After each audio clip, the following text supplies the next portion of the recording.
Veamos entonces los niveles de tensión. Los niveles de tensión fijos, vamos a ver en la escala de tensión continua. Entonces, primero que nada, para quien esté comenzando, yo recomiendo que en un principio no energice la tarjeta y vaya simplemente con escala de continuidad, analizando trillas, circuitos, resistores, haciendo mediciones antes de energizar la tarjeta. Para quien comience a energizarla y a hacer mediciones, les recomiendo siempre el uso de guantes, siempre, hasta que se sienta cómodo y cada quien después tome su decisión si quiere utilizarlo o no. Pero en un comienzo siempre todo el mundo debe utilizar guantes. Así que dejando ese mensaje por ahí, ahora pasemos a ver, vamos a ver las tensiones fijas, las estables. Nosotros no tenemos que saber exactamente qué tensión hay a lo largo de toda la tarjeta, simplemente tenemos que, en el momento que nos indique un código de error, podemos ir hacia el circuito que corresponde y analizar los resistores, los diodos, los componentes que ya vimos, y si hay un componente integrado, como por ejemplo este de aquí, lo ideal es ver en el datasheet qué hay adentro y en base a lo que veo es lo que voy a analizar. Entonces, los puntos de nivel fijo que yo les hablaba vendría a ser, voy a tomar, aquí abajo está el capacitor electrolítico, voy a tomar un negativo para hacer mediciones. Por ejemplo, si aquí de acá sale un valor bajo, 188 milivolts, si esos 188 milivolts, por ejemplo, están arriba, están a 2 volts o algo por el estilo, el microcontrolador va a informar a la evaporadora para que presente el código de error de 0 cross, por ejemplo. Si hay un problema en alguno de estos resistores, por ejemplo, nos va a dar error de D-Link, lo mismo con esto. Si hay un error aquí, nos va a dar error de sobrecorriente, y diferentes partes de la tarjeta, diferentes circuitos, nos van a dar diferentes códigos de errores. El código de error en realidad es como es un camino el cual nos indica. Tampoco es necesario seguir el código de error al pie de la letra. Simplemente el código de error te está dando un atajo, digamos, como para que vos tengas una visión de a qué circuito ir a analizar. Por ejemplo, aquí arriba tenemos el regulador de tensión de 3,3 volts. Vamos a medir. Digo que está en 3,28 volts. Es válido. Este de aquí, por ejemplo, se alimenta al microcontrolador. Luego aquí tenemos 12 volts.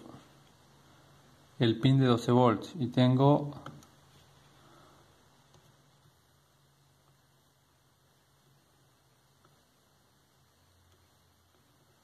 y tengo 11,82 volts. Al lado tengo el de 15 volts y tengo 14,87 volts. Entonces, si alguna de estas tensiones altera, ya va a alterar este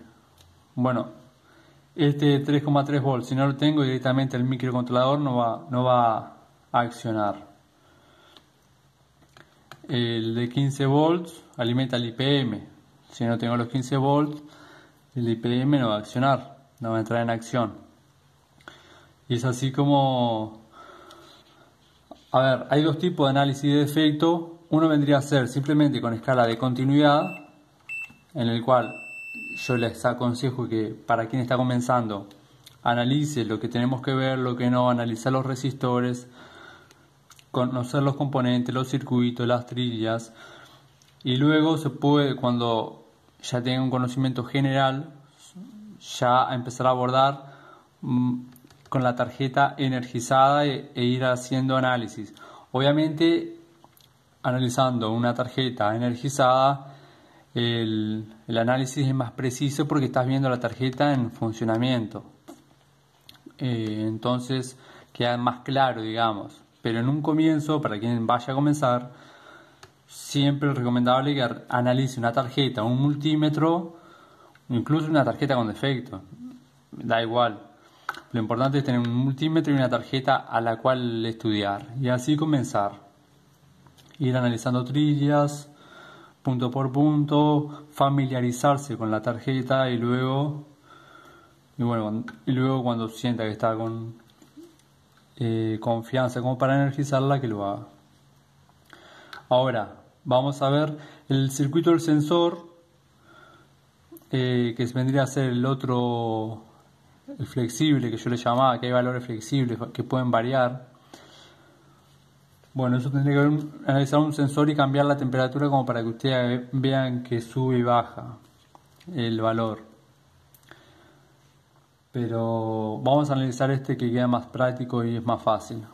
El otro en realidad va a ir entre un margen o el otro. No lo vamos a ver variar, a no ser que cambiemos la temperatura. Pero bueno, vimos que aquí tenemos que vendrían a ser los valores fijos. Como vimos este, el que era de 188.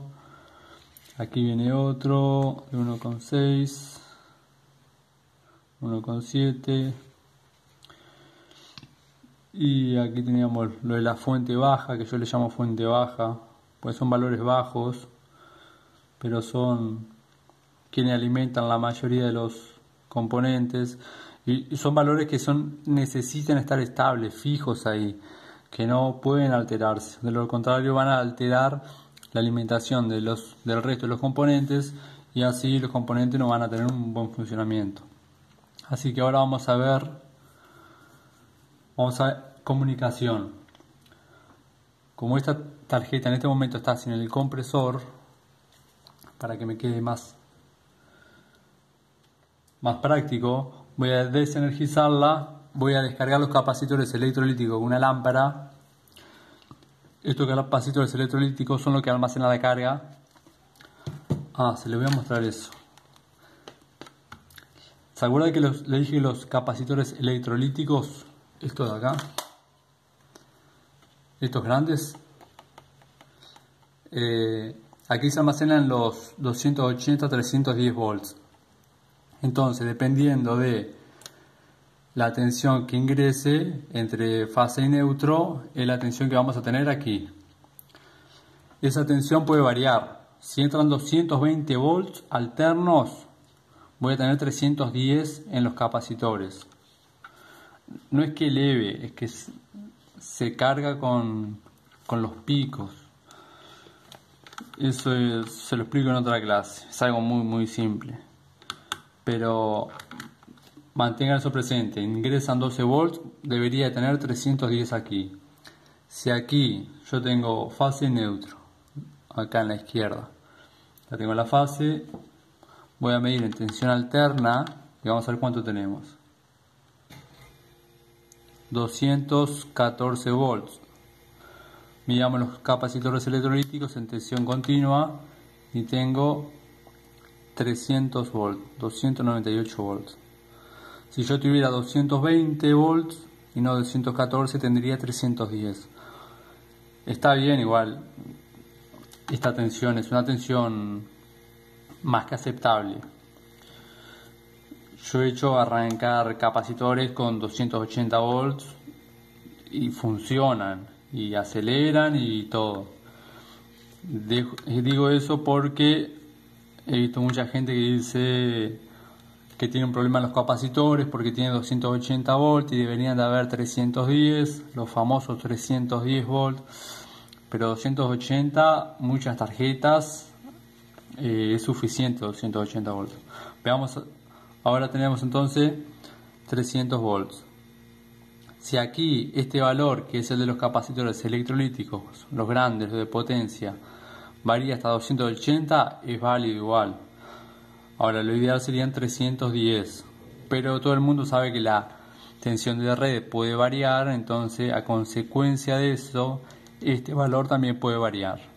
Por eso lo llamaba yo que es de esas tensiones que varían y el microcontrolador lo toma como correcto. Pero bueno, dentro de un margen, ¿no? Que vendría a ser aproximadamente 280 a 310 volts. Ahora, voy a desenergizar y vamos a ver la comunicación.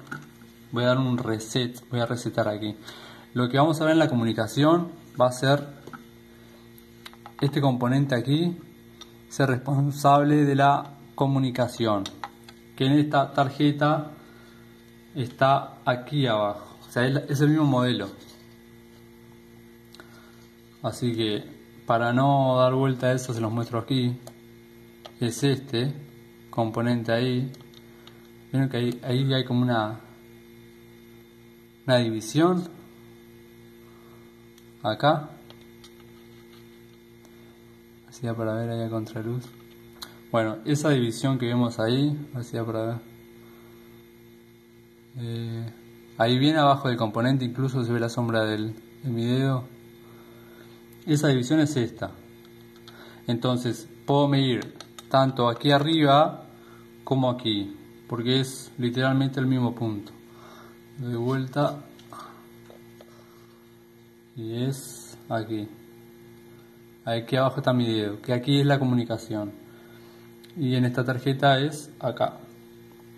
Así que voy a medir la comunicación aquí, porque me queda más práctico. Y veamos, voy a dar un reset. Desenergicé la tarjeta, voy a resetearla. Voy a descargar los capacitores electrolíticos con la lámpara.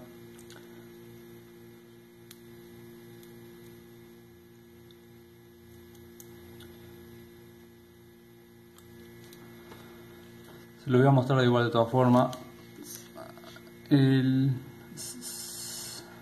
Acá, ese componente que ven ahí, es el responsable de la comunicación. En vez de medirlo ahí, lo voy a medir acá, que es el mismo punto. Así que vamos a ver con el multímetro cómo esas tensiones que yo le llamaba inestable, cómo varía aquí, cómo varían entre un valor tipo 0,5 volts, 1,8 volts, 1,5 volts, 2 volts y así, constantemente cambiante. Las voy a medir aquí y luego se las voy a mostrar con el osciloscopio digital este. Quiero dejar un mensaje.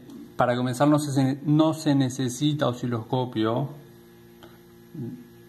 El osciloscopio lo que hace nos ayuda a ver, bueno, la forma de onda. Tenemos una mejor visión, digamos, pero no se necesita un osciloscopio para comenzar a hacer reparaciones de tarjetas. Pero bueno, es como toda herramienta. Una vez que la tenés, la vas a querer utilizar. No, todo el mundo sabe cómo es el tema de las herramientas. Nunca faltan. Nunca están de más. Así que voy a hacer una medición con el multímetro. Vamos a ver el valor que vamos a ver, que nos va a presentar aquí. Y luego vamos a ver con el osciloscopio. Lo voy a dejar pronto ya.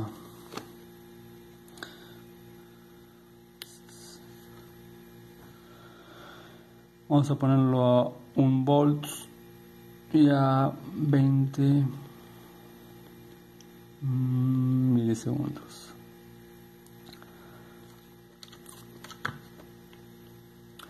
Entonces vamos a hacer las mediciones.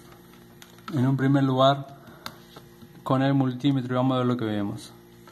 En este momento vemos 100 milivolts. Eso es simplemente la sensibilidad del multímetro, ¿ok?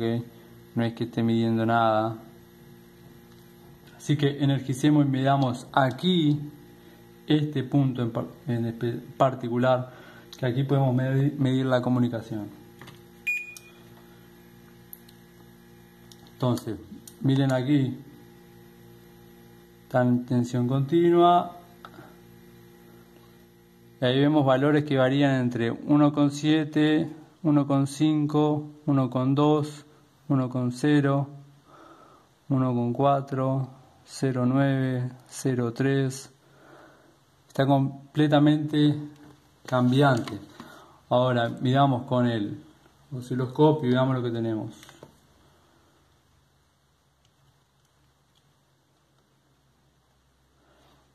Y allí vemos formas de ondas cuadradas,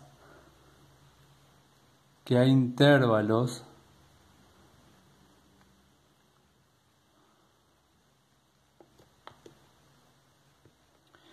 Esto es la comunicación. Entonces, parte de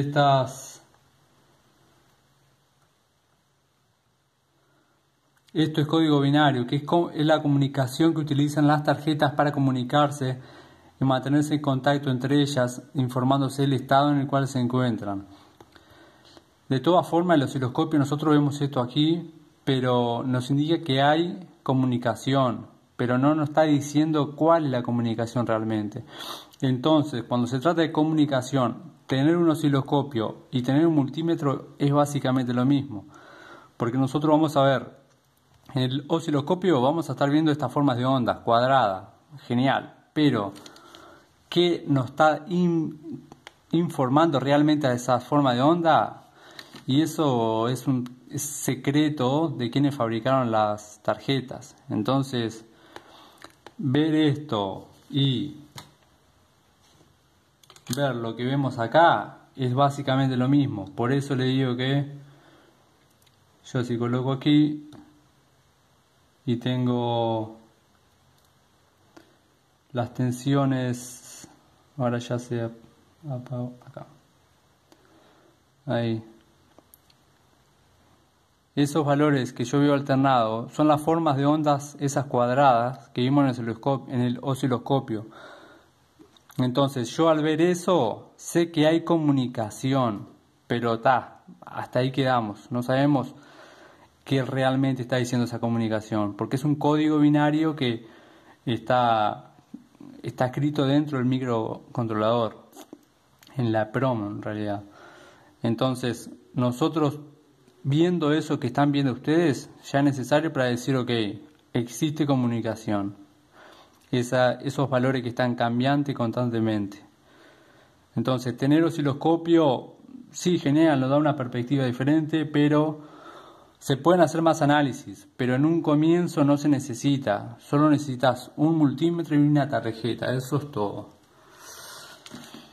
Así que bueno, vimos los puntos de tensión fijos que van a estar a lo largo de toda la tarjeta, son 90%, luego serían los puntos estables y los puntos flexibles que vendrían a estar los sensores y en este caso los capacitores que también les mostré, por ejemplo, y la comunicación, que lo que vamos a ver es eso vendría a ser estas formas de ondas cuadradas, pero en versión de números. Así que bueno, esta sería la última clase, así que gente, nos vemos en alguna que otra experiencia que traiga en un futuro.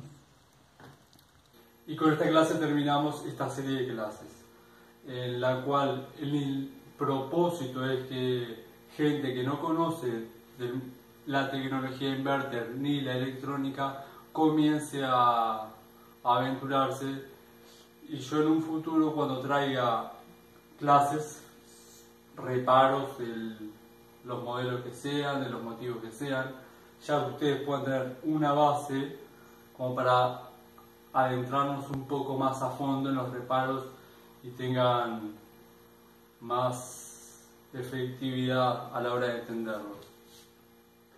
Estos detalles de niveles de tensión decidí traerlo al final, pero al principio recomiendo siempre que para quien vaya a comenzar, simplemente con escala de continuidad y el multímetro y una tarjeta. Es así como todo el mundo comenzó, así que si querés comenzar te aconsejo esto. El análisis de los niveles de tensión vienen a través de una técnica de identificar defectos. Esa técnica no es compleja, pero requiere otra base. Es lo mismo que yo traje en estas clases, es más en cantidad, pero no más en complejidad, no hay nada de otro mundo, es simplemente más información. A través de técnicas de análisis de defectos podemos identificar cualquier defecto en una tarjeta. Muchas veces hay situaciones en las cuales no necesitas energizar una tarjeta y ya identificas el defecto, simplemente con escala de continuidad. Ahora, analizando niveles de tensión, vas a tener la tarjeta digamos, en funcionamiento, entonces así es más simple, se hace más visible el error. Pero bueno, se necesita una base. Yo a medida que vaya haciendo clases, voy a ir en parte compartiendo información o análisis como para que la gente que tenga un defecto, por ejemplo, de una marca, de tal modelo, problema de sensor de corriente, bueno, haciendo análisis, vos puedas de a poco ir analizando. Pero no hay nada de otro mundo dentro del mundo de la tecnología inverter, no hay nada extremadamente difícil, es simplemente una serie de pasos el cual de a poco te van guiando a conocer una tarjeta por completo, y una vez que identificas todos los componentes y sabes identificar y hacer un reparo, resulta mucho más fácil porque tenés una visión general. De todas formas, no necesitas estudiarte todo y luego comenzar a hacer reparos. Simplemente comenzar de a poco, intentar formar parte de la tarjeta. Yo creo que dentro del mundo, a la hora de aprender, a mí yo veo todas las clases basadas en una teoría y una práctica, para que la práctica tenga sentido, porque si no queda algo como muy aleatorio, como que fue reparado porque sí, entonces no tiene mucho sentido. Pero a la hora para quien quiera comenzar a aventurarse a hacer reparaciones, le aconsejo que a medida que vaya estudiando o vaya viendo circuito, análisis, conociéndolo simplemente con escala de continuidad, vaya creando digamos, como una perspectiva sobre cada circuito, para que luego a la hora de hacer un reparo ya puedas entrar en ese circuito sabiendo qué se conecta con qué, y no esperar a conocer la tarjeta como un todo para hacer el primer reparo. Así, de esta forma, ya formas parte, vas conociendo, porque muchos reparos son, imaginemos que una trilla abre, ya la tarjeta para de funcionar, entonces reparando solo una pequeña trilla, la tarjeta ya vuelve a la vida. Lo mismo con un resistor, un diodo, un componente cualquiera. En el momento que abre o entra en corto o aumente su resistencia, en el caso de un resistor, la tarjeta va a identificar algo errado, nos va a presentar un código de error. Entonces, el hacer reparo de una tarjeta muchas veces, la enorme mayoría de las veces, es simplemente un pequeño detalle. Entonces, eso en realidad es muy bueno, porque son tarjetas que en realidad salen caras, tienen un precio, un costo alto. Supongo que cada país debe tener un precio diferente, pero aquí una tarjeta, por ejemplo, esa Samsung que yo les muestro, esta está en torno a los 200 y algo de dólares. Y una reparación cuesta entre el 30 y el 50% de una tarjeta. Entonces, una pequeña trilla que te lleva nada repararla, no te cuesta absolutamente nada, puedes cobrarla entre un 30 y un 50% de una tarjeta nueva. Porque bueno, es una tarjeta que aunque es usada, está funcionando y va a cumplir su función. Entonces eso es algo muy positivo y además los componentes son extremadamente baratos. Los materiales por los cuales están hechos los componentes son abundantes en la naturaleza. Entonces el fabricarlo no cuesta casi nada y la enorme mayoría se traen todos de China, porque bueno, allá se hacen en masa, entonces resultan muy económicos. Entonces tiene una ventaja enorme el hecho que un pequeño detalle, que una pequeña trilla abra para la gente que quiere empezar a reparar.